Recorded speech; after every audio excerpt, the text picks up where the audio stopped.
اعوذ باللہ من الشیطان الرجیم بسم اللہ الرحمن الرحیم الصلاۃ والسلام علیکم یا رسول اللہ صلی اللہ علیہ وآلہ وسلم السلام علیکم ورحمۃ اللہ وبرکاتہ۔ پچھلی ایپیسوڈ میں آپ سے شیئر کیا تھا حضرت حمزہ رضی اللہ عنہ کی شہادت اور حضرت حنظلہ رضی اللہ عنہ کی شہادت، ہم جنگ احد کو بیان کر رہے ہیں۔ اچھا، جب کفار میں بھگدڑ مچ جاتی ہے اور مسلمانوں کی جیت نظر آ رہی ہوتی ہے تو 50 تیر اندازوں کی وہ فوج جو کہ حضور پاک صلی اللہ علیہ وسلم نے درہ کی حفاظت پر مقرر کی تھی، وہ آپس میں ایک دوسرے سے کہنے لگتے ہیں کہ ہمیں فتح حاصل ہو گئی ہے، اب ہم یہاں اپنی جگہ سے ہٹ جاتے ہیں اور جا کر غنیمت کا مال حاصل کر لیتے ہیں۔ ان لوگوں کے افسر جو ہیں حضرت عبداللہ بن جبیر رضی اللہ عنہ، انہوں نے کہا کہ ایسی بھی کوئی بات نہیں ہے، جب تک حضور پاک صلی اللہ علیہ وسلم ہمیں حکم نہیں دیں گے اپنی جگہ سے ہٹنے کا، ہمیں نہیں ہٹنا چاہیے۔ وہ ان کو یہ بات یاد کراتے ہیں اور ان کو ڈراتے بھی ہیں کہ حضور پاک صلی اللہ علیہ وسلم کی بات کے خلاف یا حضور پاک صلی اللہ علیہ وسلم کے حکم کے خلاف ہمیں بالکل نہیں جانا چاہیے۔ مگر یہ تیر انداز مسلمان ایک نہیں سنتے اور فتح کو مانتے ہوئے اپنی جگہ چھوڑ کر مال غنیمت حاصل کرنے کے لیے اپنی جگہ سے ہٹ جاتے ہیں۔ ادھر کفار کے لشکر کا ایک افسر خالد بن ولید پہاڑ کی بلندی سے یہ منظر دیکھ رہا تھا۔ اس نے جب دیکھا کہ درہ جو ہے وہ مسلمان پہرے داروں سے اور تیر اندازوں سے خالی ہو گیا ہے تو فوراً ہی اس نے اس درہ کے راستے سے فوج لا کر مسلمانوں کے پیچھے سے حملہ کر دیا۔ حضرت عبداللہ بن جبیر رضی اللہ عنہ نے چند جانبازوں کے ساتھ بہت دلیرانہ طریقے سے مقابلہ کیا، مگر سب کے سب لوگ شہید ہو گئے اور اس کے ساتھ ہی جیسے کایا پلٹ گئی ہو۔ کافروں کی فوج کے لیے راستہ صاف ہو گیا۔ خالد بن ولید نے مسلمانوں کی فوج پر زبردست حملہ کیا۔ اس کو حملہ کرتے دیکھ کر کفار کی بھاگتی ہوئی فوج بھی واپس پلٹ پڑی۔ مسلمان اس وقت مال غنیمت سمیٹنے میں مصروف تھے۔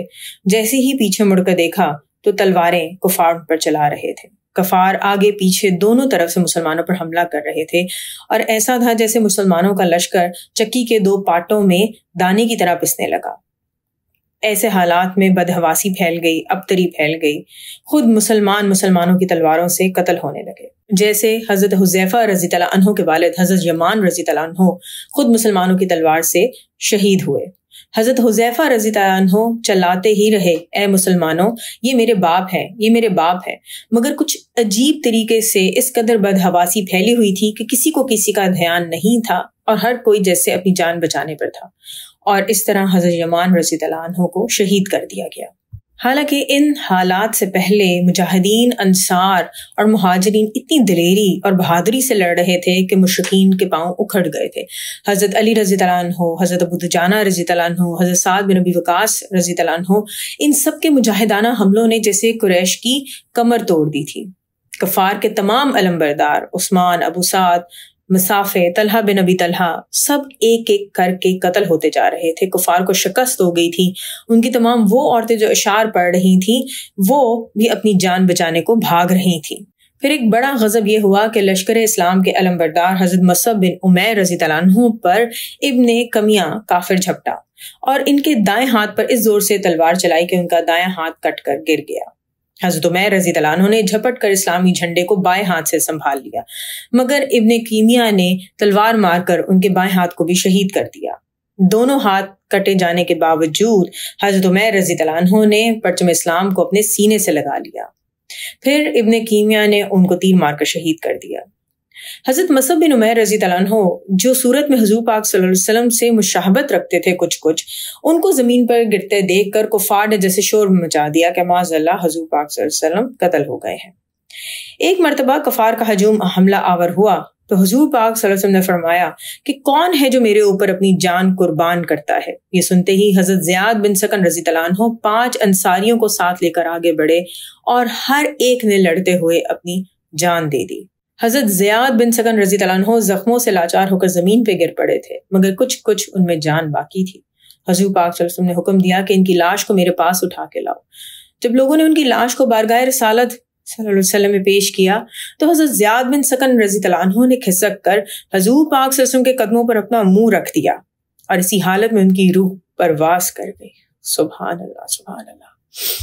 اچھا، یہاں پر ایک بات میں شیئر کروں گی، شاید پتہ نہیں میں نے پہلے ذکر کیا کہ نہیں۔ اکثر آپ نے دیکھا ہے کہ گیپ آ جاتا ہے سیرت النبی صلی اللہ علیہ وسلم کی ویڈیوز کے ریکارڈ کرنے میں۔ سب سے پہلی بات تو یہ ہے کہ سیرت النبی صلی اللہ علیہ وسلم کی ویڈیوز ریکارڈ کرنا ایک بہت ہی مشکل ترین کام ہے میرے لیے۔ درود شریف کی ویڈیو ریکارڈ کرنا بہت آسان ہوتا ہے، لیکن جب سیرت النبی صلی اللہ علیہ وسلم کی ویڈیو میں ریکارڈ کرتی ہوں تو اس میں جیسے جیسے آپ پڑھتے جاتے ہیں روح کانپ اٹھتی ہے.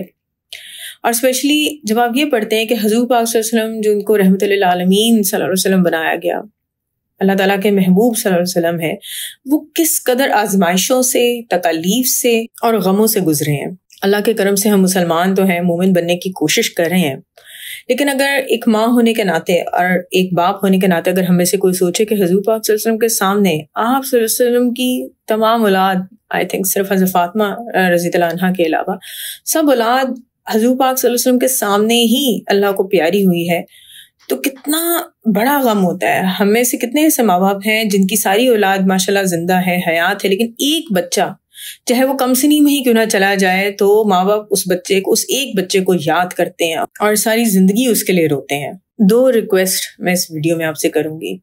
سب سے پہلے تو آپ لوگ پلیز میرے لیے بھی دعا کریں کہ میں استقامت سے ان ویڈیوز کو ریکارڈ کر سکوں اور بہادری کے ساتھ بھی ان ویڈیو کو ریکارڈ کر سکوں. اتنا آسان نہیں ہوتا.